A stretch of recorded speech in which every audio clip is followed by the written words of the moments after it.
আমার নবী পাকের শানে আলোচনা করতে লেগেছে। আলোচনা করতে করতে লোক জড়ো হয়ে গেছে, সবাই তার তারিফ করছে, প্রশংসা করছে আর গুণগান গাইতে লেগেছে। হঠাৎ করে যখন এই মানুষটা উমর ফারুক নিয়ে আলোচনা করতে শুরু করেছে, অনেকে আস্তে আস্তে চুপ হয়ে গেল। এমন সময় দেখা যায় একটা মানুষ আগিয়ে আসলো, এসে বলতে লেগেছে, ভাই তোমার বড় আলোচনা ভালো লেগেছে, ভাই তোমাকে দাওয়াত দিচ্ছি ঘরে চলো। ভাই বুঝতে পারছেন কথা তো, ওই মানুষটা দাওয়াত কবুল করা কার সুন্নত? দাওয়াত কবুল করা নবীর সুন্নত। তাই মানুষটা দাওয়াত কবুল করলো, তার বাড়িতে গেল। বাড়িতে যাবার পরে ওই যে মানুষটা যে নবীর প্রশংসা করছিল, আবু বকর উসমানের প্রশংসাও শুরু করলো। ওই মানুষটার হাতে পায়ে শিকল দিয়ে বেঁধে জিভটাকে টেনে বার করে কেটে ফেললো। কেননা কাটার সময় বলেছিল, রাসূলুল্লাহ তারিফ করলি ঠিক আছে, আবু বকর উমরের তারিফ করলি কেন? বিশেষ করে উমরের প্রশংসা করলি কেন বল? ওই মানুষটার উমরের উপরে এত রাগ কেন? কেন উমর ছিলেন হকের উপরে বড় মজবুত। পৃথিবীর বুকে দুনিয়ার অর্ধেক জায়গাতে উমরের রাজত্ব চলেছে ঠিকই, কিন্তু বাকি অর্ধেক পৃথিবীতে অন্যজন ক্ষমতায় বসেছিল ঠিকই, কিন্তু অন্যায় হলে উমর যখন চিঠি পাঠাতো যাব নাকি, সঙ্গে সঙ্গে সে থরথর করে কাঁপতো। ওই অন্যায় থেকে সে রাজা ফিরে চলে আসতো। এই যে উমর ফারুক অন্যায়ের বিরুদ্ধে খুব কড়া ছিল, এ হচ্ছে সেই মুনাফিক। তাই উমরকে পছন্দ করে না। কে? মুনাফিক। নবীর কথা পছন্দ করে, উমরের কথা। তাহলে কে? মুনাফিক। জিভটা কেটে নিয়ে তোর উমর তোর আবু বকর কি করে দেখলো বোঝা। আল্লাহর এই বান্দাটা কাটা জিভকে রক্তাক্ত অবস্থায় নিয়ে আল্লাহ নবী রওজা মুবারকের কাছে এসে চোখের পানি ছেড়ে দিয়ে বলে, ইয়া রাসূলুল্লাহ, হুজুর আপনাকে বড় ভালোবাসি, আর আমি শুনেছি আপনি আবু বকর উসমানকেও বড় ভালোবাসেন। আপনার আবু বকর উমরকে ভালোবাসার জন্য আমার জিভটা কেটে নিয়েছে। ইয়া রাসূলুল্লাহ, হাবিবাল্লাহ, জিভ কেটে যেতে আমার কোনো দুঃখ নাই, কিন্তু সে জবানে বলেছে, যা তোর আবু বকর উমর কি করে দেখবো। ইয়া রাসূলুল্লাহ, হাবিবাল্লাহ, বড় ব্যথা দুঃখ লেগেছে। উমরের উপরে এত রাগ কেন? উমরকে পৃথিবীর জালিম শাসকরা আজকের দিনও ভয় করে। এই উমরের আলোচনা দুনিয়া জমিনে যারা করে তাদেরকেও জালিমরা টার্গেট করে। যেসব উলামারা দেখবেন উমর ফারুকের ওয়াজ করে, তাদেরকেও জালিমরা টার্গেট করে। কেন? উমর মানে জালিমদের জন্য সাইজ করে দেবে। কথা বুঝে আসছো তো নাকি? শুনছেন তোমার ভাইরা? এইভাবে কান্দে কান্দে আল্লাহ পাকের এই বান্দাটা জিভটাকে হাতে করে নিয়ে রক্তাক্ত অবস্থায়, শরীর দিয়ে অনেক রক্ত ঝরে গেছে, ক্লান্ত হয়ে কখন ঘুমিয়ে পড়েছে। এমন সময় খবর দেখতে লেগেছে দিন দুনিয়ার বাদশাহ তিনি দাঁড়িয়ে রয়েছে। ডান পাশে সিদ্দিক আকবর, বাঁদিকে আবু বকর। আল্লাহ নবী মানুষটাকে ডাক দেয়, ওরে আমার পাগল উম্মত, দুনিয়াকে জানিয়ে দিবি যারা আমার আবু বকরের নয় তারা আমি রাসূলুল্লাহর নয়, যারা আমার উমরের নয় তারা আমার রাসূলুল্লাহর নয়। আমি আবু বকর উমরকে ভালোবাসি, আর কিয়ামতের দিন আজকে যেমন তুই আমাকে দেখছিস, আমার ডান দিকে আবু বকর আছে, বাঁ দিকে উমর আছে, কিয়ামতের দিনও আমি রাসূল এইভাবেই উঠবো। এ আবু বকর উমর আগিয়ে আসো বাবা। তারা আগিয়ে আসতে লাগলেন, খবে দেখতে লেগেছে, হাত থেকে জিভটা নিলেন, গালটা হাঁ করো বাবা, গালটা হাঁ করলেন, জিভের সঙ্গে জিভটা ঠেকিয়ে দিলেন। আল্লাহ নবীর দুই সাহাবী এমন করে তার উপরে একটু হাত আঙুল দিয়ে বুলিয়ে দিলেন। দিবার পরে তারা চলে গেলেন। যা বাবা, ঘুমটা ভেঙে গেল, দেখলো হাতে জিভ নাই, মুখে হাত দিয়ে দেখে জিভটা জুড়ে গেছে। শুরু করেছে আলোচনা। আগে যা ইলহান ছিল আরো সুন্দর ইলহান হয়ে গেছে। আরো জোরে বলুন সুবহান। বাপ ভাইরা, আমরা মরা নেতা মানা লোক নয়, আমরা মরা নেতা মানি নাকি? আমাদের নেতা এমন একজন, তিনার উপরে ফেরেশতারাও সবসময় দরুদ পড়ে। আমাদের নেতা এমন একজন জিনার শান মর্যাদা আমার আল্লাহ আরশে মুহাল্লায় সবসময় বাড়িয়ে যাচ্ছে। জোরে বলুন সুবহানাল্লাহ। সেই নবীকে মানবে আর জুলুমের সঙ্গে আপোষ করবে, হয় না। সেই নবীকে মানবে, দারু মদ জুয়ার সঙ্গে আপোষ করবে, হয় না। সেই নবীকে মানবে, গরিবের সম্পদ দখল করে নেবে, হয় না বাপ। সেই নবীকে মানবে, এতিম বিধবাকে হুমকি দিয়ে তার ভালো জায়গাগুলোকে বেড়া মেরে নেবে, এটা হয় না। শুনছেন তো নাকি? সেই নবীকে মানবে, আর যারা সেই নবীর দিনকে মিটাতে চায় তাদেরকে ক্ষমতার আসনে নিয়ে আসার জন্য সাপোর্ট করবে, এটা হতে পারে না বাবে, হাস্যকর হচ্ছে। শুনছেন তো নাকি? মজবুত হন, মজবুত নাই, জবাব দিতে হবে আল্লাহর কাছে। আল্লাহর কাছে জবাব দিতে হবে। কিয়ামত যেদিন হবে শুনে রেখে দাও। অনেকে বলে যে আমি 5 জন কি করব?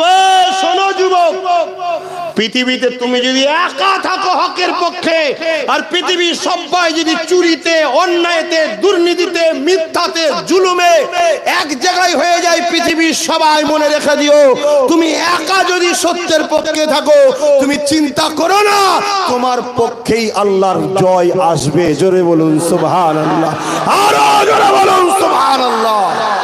এটা হতেই হবে, এর মধ্যে কোনো মিথ্যা নাই। আমি একটু আবার আবেগে একটু জোরে বলে ফেললে আবার অনেকের ভয় লেগে যায়, এত জোরে জোরে কথা বলে কেন?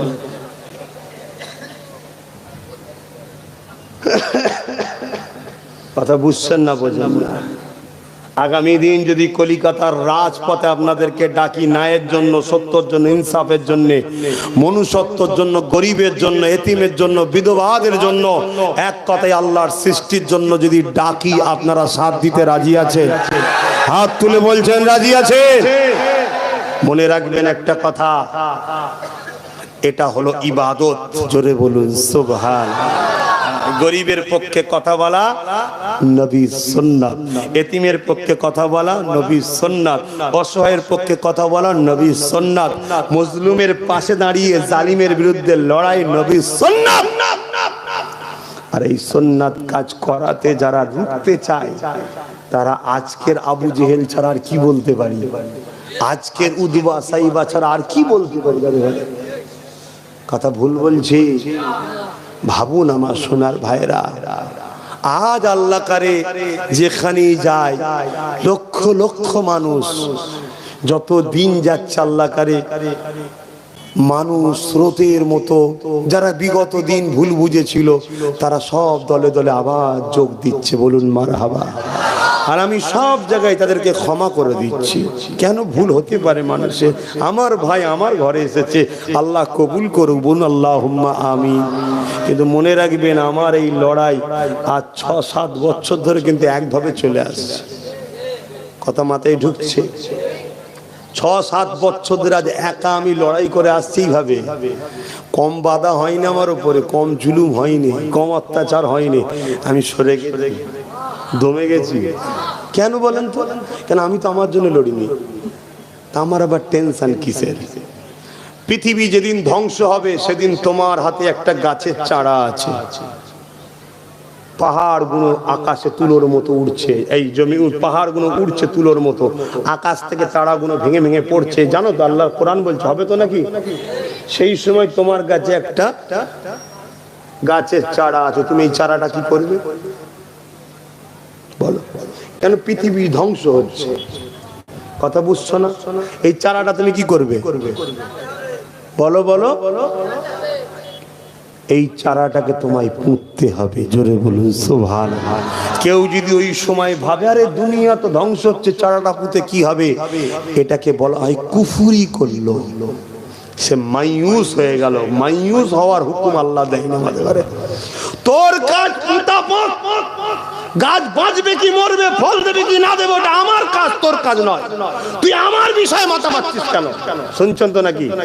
তোমার আমার কাজ, একজন হোক আর 5 জন হোক, অন্যায় দেখলে বিরোধী করা, গরিবের পাশ হয়ে লড়াই করা, এতিমের হয়ে লড়াই করা, বিধবার হয়ে লড়াই করা, অসহায়ের হয়ে লড়াই করা, দেশকে ভালোবাসা, দিন ইসলামের হয়ে হক কথা বলান, নামাজ রোজা দিন হক, নামাজ হজ এর পক্ষে থাকা, গান বাজনা যাত্রা থেকে নিজেকে দূরে রাখা, এটা তোমার আমার কাজ।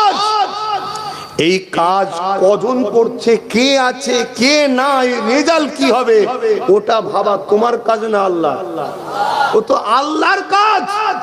তা আল্লাহর কাজে তুমি আমি মাথা দিচ্ছি কেন? অনেকে বলছে না, আব্বাস সিদ্দিকী তুমি যেন পরীক্ষার হলে বসবে না। কেন রে বাবা? তুমি বসলে বড় বদমাইশটা পাস করে যাবে। এই বলছে না, বলে না, এই বলছে না, বলে না, মাথায় ঢুকছে না, ঢোকে না। আব্বাস সিদ্দিকী কি হয়েছে কে? তুমি পরীক্ষার হলে বসুনি, বসলে বড় বদমাইশটা পার হয়ে যাবে। আর আমি তো এতদিন বসিনি, তাও 2 বার পাস হয়ে গেছে। বুঝছেন না? বোঝেন না? এদিকে বসেছে, ওদিকে বসেছে, ও বসেছে, সে বসেছে, কারো বসাতে সমস্যা নেই। আব্বাস সিদ্দিকী তুমি বসুনি কেন? তুমি বসলে বড় বদমাইশ, বলুন বড় বদমাইশকে চেনে, বড় বদমাইশ পাস হয়ে যাবে। তোর নাটক আর চলবে না। আমি তো বলছি সব পরীক্ষাতেই বসবো, আমি তো বলছি সব পরীক্ষাতে বসবো। কথা কি বলছেন না? বলেন না। ও শুধু বলছে একটুখানি দাঁড়ান না, বুঝতে পারছেন না? তোমাদেরটা একটু দাঁড়ান। আমি যা বলছি শোন, সব কারো ঠিকালে বসে আছি নাকি? কারো ঠিকালে বসে আছি? আজকে প্যালেস্তাইনের ঘটনা কি হলো বলো, কি হলো? 80 বছর ধরে যাদেরকে আমরা বাঁচালাম, আমরা খাওয়ালাম, আমরা কাঁধে করে তুললাম, আমরা পড়াশোনা করালাম, আমরা পাস করালাম, আমরা সব দিলাম, তারা ক্ষমতায় এসে এখন আমাদেরকে মেরে বার করছে। এখানে তো 77 হয়ে গেল। কথা বুঝছেন না? বোঝেন না? সময় থাকতে থাকতে গুছিয়ে নাও বাবা, সময় থাকতে থাকতে গুছিয়ে নাও, তৈরি হয়ে যাও। শুনছো তো? হ্যাঁ করা হয়ে থেকুনি, তৈরি হয়ে যাও। আর যাত্রার পিছনে দাঁড়াওনি। গেম খেলবে গেম, তুই এক কাজ কর, 250টা ভিআইপি ঢুকছে, ওকে একটু ধরে লেড়িয়ে দিবি, বুঝলি? লেড়িয়ে দিয়ে তুই গায়েব হয়ে যাবি। এই লড়ানোর জন্য পুরো এলাকার সবাইকে টার্গেট করে নেবে। এই বুঝতে পারছেন না? এও নাটক চলছে। আর আমি সব বলে ফেলি তো। কেন কেন বলি? এসব বলাতে আমার দুশ্মন বাড়বে না কমবে? তাও বলি কেন? তোমাদেরকে ভালোবাসি, তোমাদেরকে বাঁচাতে চাই। কেন? তোমরা আমার নবীর উম্মত, উম্মতি। জোরে বলুন সুবহানাল্লাহ। বোঝো আমার সোনার ভাইরা, বোঝো। আগেকার সময়ে ওই যারা জমিদার না কি সব বলতো, আগেকার সময় জানি না, গরিব মানুষের রাস্তা ধারে একটা জমি আছে, 1 কাঠা কি 1 শতক হবে। ও জমিদার ঘুরতে ঘুরতে বলছে এটা কাররা? অমুকের। সে বেচারি গরিব মানুষ, একটা জমি হয়তো পেয়েছে, কোনো কারণে এখন রাস্তা হয়ে গেছে পাকা। জমিটার দাম ছিল হয়তো 1 টাকা বিঘে, এখন পাকা হওয়ার জন্য 1 কোটি হয়ে গেছে। বুঝাবার জন্য বলছি রে বাবা, বুঝছেন তো নাকি? তো জমিদার দেখলো তো কে বললে দেবে না, এক কাজ করো, কে লিয়ে ঘরে নিয়ে এসছে, এটা খাওয়াচ্ছে ওটা খাওয়াচ্ছে। যখনই দেখা হয় পান খা, বাজারে গেছে বাজার করতে, আর সব লাল ডায়েরিতে লিখে রাখে, অমুক দিন 20 পয়সা, অমুক দিন 10 পয়সা লিখে রাখে। যখন একদিন বেশ 2-3 টাকা হয়ে গেছে, তখন তো 1 টাকাতে জমি পাওয়া যেত রে বাবা, জানেন তো নাকি? 2-3 টাকা হয়ে গেছে, একদিন ডেকে বলে যায় তোর কাছে আমি 3 টাকা পাই, দিবি কবে? ও তো আকাশ থেকে পড়ার মতো। কোথা পান? যে অমুক দিন 2 কেজি টমেটো দিয়েছিলাম, আমি যেন আপনি দিয়ে ফ্রি খাওয়াবে দে, এবার 3 টাকা দিতে পারবে সে। যখনই দিতে পারবে না, লোক জড়ো হচ্ছে, আমার থেকে টাকা নিয়েছে, দেয়নি। কি হবে কি হবে? হ্যাঁ, লাঠিয়াল বাহিনী নিয়ে আসো, একে বন্দি করা হবে। ও বলছে না বাবু, না বাবু, না বাবু, না বাবু, তাহলে তোর ওই জমিটা আমার নামে লিখে দে। শুনছেন না? শুনছেন? আজকে তোমাকে কেউ 1 কেজি আলু দিচ্ছে, 1 কেজি তেল দিচ্ছে, 200-500 হাজার টাকা দিচ্ছে, মনে করছে খুব আপন, সব লাল খাতায় লেখা হচ্ছে। 20 বছর পর যখন দেখবে কাজ মিটে গেছে, সব ঘিরে ফেলেছে, এবার ডেকে বলবে এদিকে আয়, কিডনি দুটো দে। 10 বছরে কত পাবে? 10,000 টাকা, 20,000 টাকা, 50,000 টাকা, যাক না। 10 বছর পর কিডনি কেটে নেবো, ব্যাস। বুঝতে পারছেন না? পারেননি? ঘেরা হচ্ছে। বাঁচার যদি শখ থাকে মজবুত হও। তবে শোনো, দিনের শেষে আবার বলে যাচ্ছি, তুমি কত সংখ্যা আমি জানি না, তুমি যদি আমেন আর লালের সঙ্গে দিল জুড়তে না পারো, তুমি কামিয়াবি হতে পারবে না। কেন আমরা যতবার জিতেছি বাপ সংখ্যা দিয়ে নয়, বোম দিয়ে নয়, বন্দুক দিয়ে নয়, গুলি দিয়ে নয়, কোনো কিছু দিয়ে আমরা জিততে পারিনি। ইতিহাস বলছে আমরা জিতেছি এইখানের পাওয়ার দিয়ে। পাওয়ারটার নাম হলো ঈমান। জোরে বলুন। আমেরিকা কম বোম ফেলেনি গৌস পাকের জমিনে, গৌস পাক বলেছে ফাটবি না, ফাটেনি। শুনছেন তো নাকি? অতএব সেই মহব্বতটা তৈরি করো। তাই আজ থেকে প্রত্যেককে বলবো দুটো জিনিস বেশি করে পড়বে। একটা হলো আস্তাগফিরুল্লাহ। বলো সবাই আস্তাগফিরুল্লাহ, আস্তাগফিরুল্লাহ, আস্তাগফিরুল্লাহ। আল্লাহ আপনার কাছে আমি ক্ষমা চাইছি যা ভুল করেছি, এই একটা। আর একটা হলো ঘুরতে ফিরতে একটু নবীর উপর দরুদ পড়ো। শুনছো তো? একটু বেশি বেশি দরুদ পড়ো। দরুদ পড়লে কানেকশন হবে। কেমন? তোমার দরুদটা পৌঁছানো হবে, তোমার দরুদটা পৌঁছানো হবে। তুমি জেলার সাহেবই হও, শুনছো তো নাকি? তুমি যতই পাপী হও, তোমার দরুদ কিন্তু মিস যায় না, সব পৌঁছানো হয়। শুনছো তো নাকি? পৌঁছানো হয়, পৌঁছানো হয়। একবার দরুদ, দুবার দরুদ, একদিন দরুদ, দুদিন দরুদ, 1 মাস দরুদ, 2 মাস দরুদ। আমার মা বোনগুলো শুনছো তো? আপনারাও পড়বেন, দরুদ পড়তে থাকবে। নবীর কাছে যাবে তো। একদিন যদি দয়ার নবী বলেন, এ ফেরেশতা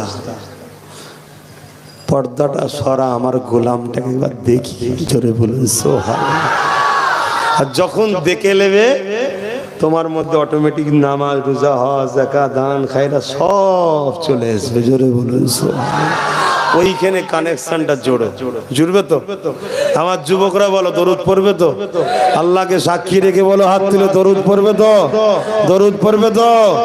হাত নামাও। আর কি পড়বে? আস্তাগফিরুল্লাহ। আসো একটু সালাম দেবো।